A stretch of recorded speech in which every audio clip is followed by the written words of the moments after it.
औज़ुबिल्लाहिमिनश्शैतानिर्रजीम बिस्मिल्लाहिर्रहमानिर्रहीम। अस्सलाम वालेकुम दोस्तों, Wasim Rajput advocate high court हाजिर खिदमत है लॉ लायर्स ऑनलाइन में। आज का जो टॉपिक है, क्या सेशन जज साहब कोई मुकदमा ट्रांसफ़र कर सकते हैं?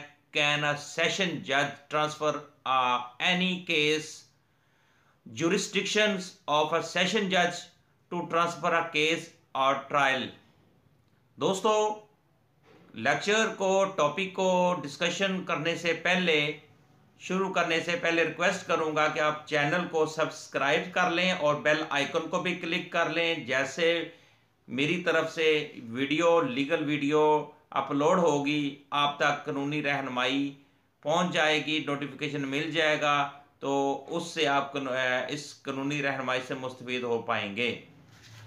रिक्वेस्ट थी, हम्बर रिक्वेस्ट है। और लेक्चर को शुरू करते हैं कि एक डिस्ट्रिक्ट एंड सेशन जज साहब कोई मुकदमा ट्रांसफ़र कर सकते हैं। इस बारे में कुछ अदालत आलिया की साइटेशंस भी हैं, उस बारे में आज हम डिस्कशन करेंगे। इंतहाई अहम टॉपिक है।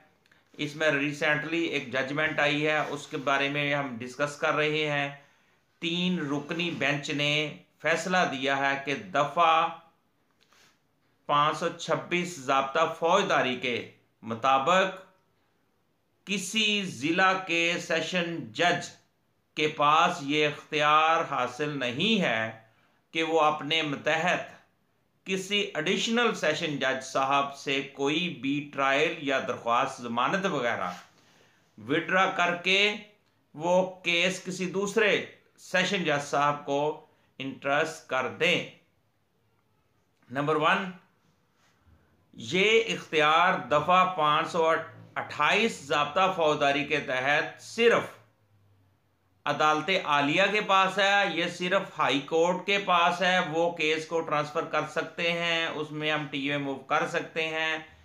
लेकिन इसमें एक चीज़ है जो कि वो सेशन जज साहब जो है डिस्ट्रिक्ट एंड सेशन जज साहब कर सकते हैं। क्या है?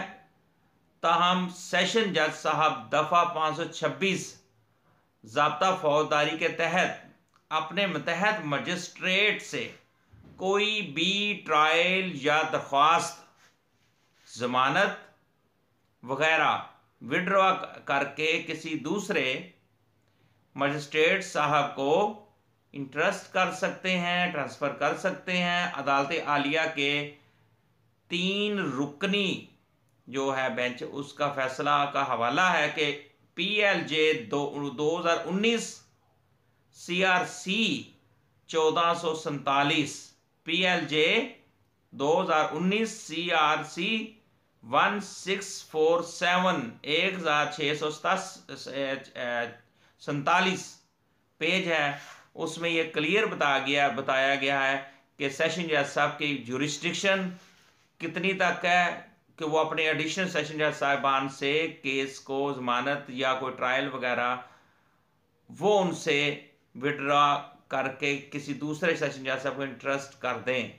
ये उनके पास ये पावर नहीं है, इख्तियार नहीं है। सिर्फ वो मजिस्ट्रेट साहब से 526 ज़ाब्ता फौजदारी के तहत अपने मुतहद मजिस्ट्रेट को भी ट्रायल या दरख्वास्त जमानत वगैरह विड्रा करके दूसरे मजिस्ट्रेट साहब को इंट्रस्ट कर सकते हैं, ट्रांसफ़र कर सकते हैं।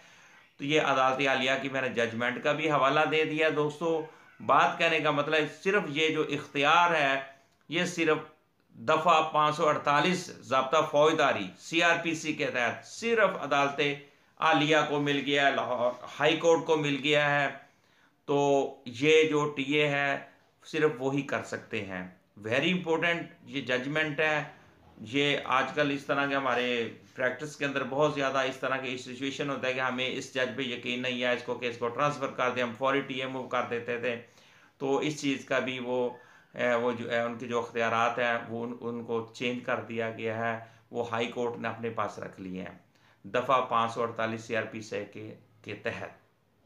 दोस्तों, मुझे अपनी दुआओं में याद रखिएगा। आप जहाँ पे भी हैं सलामत रहें, खुश रहें और अल्लाह पाक आपके सब के रिज़्क़ में इजाफ़ा फरमाए, हम पर रहम फरमाए, हम पर करम फरमाए, हमारे पाकिस्तान को सलामती नसीब फरमाए और पाकिस्तान की हिफाजत फरमाए। पाकिस्तान जिंदाबाद। अस्सलाम वालेकुम।